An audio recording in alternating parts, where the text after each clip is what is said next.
pessoal, tudo bem? Nesta semana nós continuaremos a nossa aula aí de gramática, sobre pontuações, né? E hoje nós iremos ver sobre as reticências e as aspas, beleza? Vamos lá? Primeira coisa que vocês precisam saber: as reticências representadas pela sequência de 3 pontos, né? São representadas, né? Esse aqui é o sinal gráfico das reticências. É um sinal gráfico que sinaliza principalmente interrupção no discurso. Esse sinal de pontuação pode ser utilizado em diversas situações. Vou repetir aqui a definição. É um sinal gráfico que sinaliza principalmente interrupção. Então ela é utilizada para interromper discursos, né?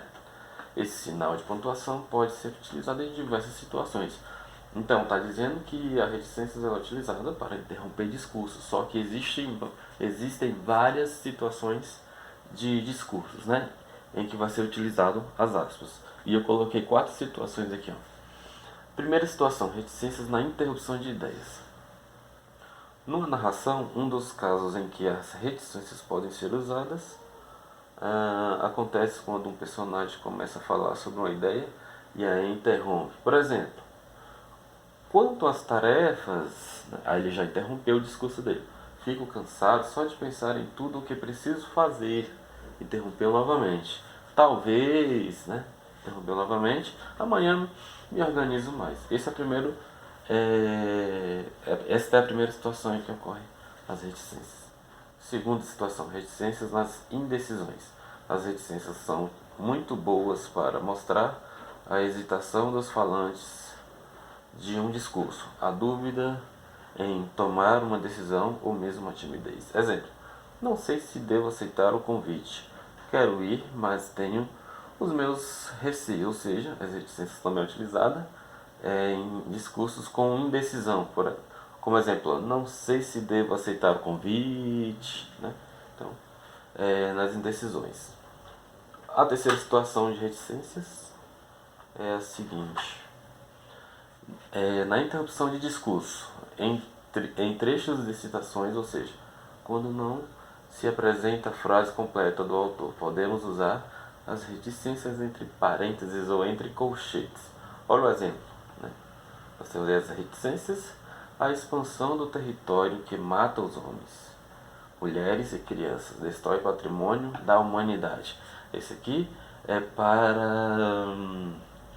utilizado as reticências na interrupção de discurso, né? Aqui alguém estava discursando e foi feita uma interrupção desse discurso e foi feito esse outro discurso, a expansão do território que mata homens, etc.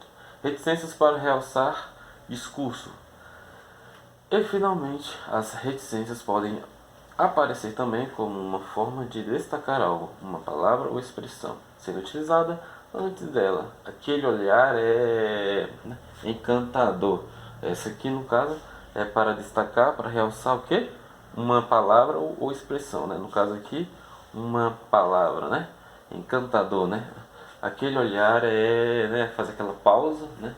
Encantador, né? Então, 4 situações aí de reticências para vocês dar uma lida. Agora, um fator aqui também interessante que vocês precisam saber: letras maiúsculas ou minúsculas após as reticências. E aí, vocês sabem qual a regra a ser utilizada? É muito simples. As letras maiúsculas podem ser usadas após as reticências quando a ideia que vem de seguida é uma ideia nova. Por exemplo, né? Por sua vez, se o discurso só apresentar uma pausa e a ideia prossegue, devemos escrever com a letra minúscula. É muito fácil, né? Olha os exemplos. Amanda sorriu. Reticências: perguntou sobre seu pai. Ela sorriu e imediatamente perguntou sobre o seu pai. Então, o que diz a regra aqui? As maiúsculas podem ser usadas após as reticências quando a ideia é uma ideia nova. No caso aqui não é uma ideia nova, né?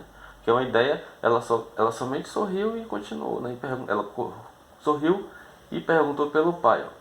O discurso só apresenta uma pausa, né? E a ideia prossegue. Devemos escrever com letra minúscula, né? Se ela sorriu como se ela estivesse lembrando do pai dela, e em seguida fez uma pergunta, né, sobre ele. Já aqui o discurso muda completamente. Amanda sorriu, resolveu perguntar sobre seu pai. Note que depois da reticência nós temos uma letra maiúscula. Por que isso ocorre na letra maiúscula? Aqui está dizendo, a maiúsculos podem ser usados após as reticências quando a ideia que vem de seguida é uma ideia nova. Então, Amanda apenas sorriu, né? Em seguida ela inseriu uma nova ideia, né? Resolveu perguntar sobre seu pai. Vamos lá, acho que terminou aqui. Agora o uso das aspas. As aspas representam um recurso gráfico empregado aos pares na produção de texto, sendo que uma serve para abrir e outra para fechar o discurso. Trata-se, portanto, de um sinal de pontuação utilizado na produção textual para enfatizar palavras ou expressões, além de indicar citações de algum texto. Está finalizando, gente. Exemplos de quando usar as aspas. Enfatizar discursos. Para enfatizar palavras ou expressões, utiliza-se as aspas, por exemplo, que Deus é esse. Isso aqui é uma expressão, né? Que Deus é esse. Utilizou as aspas.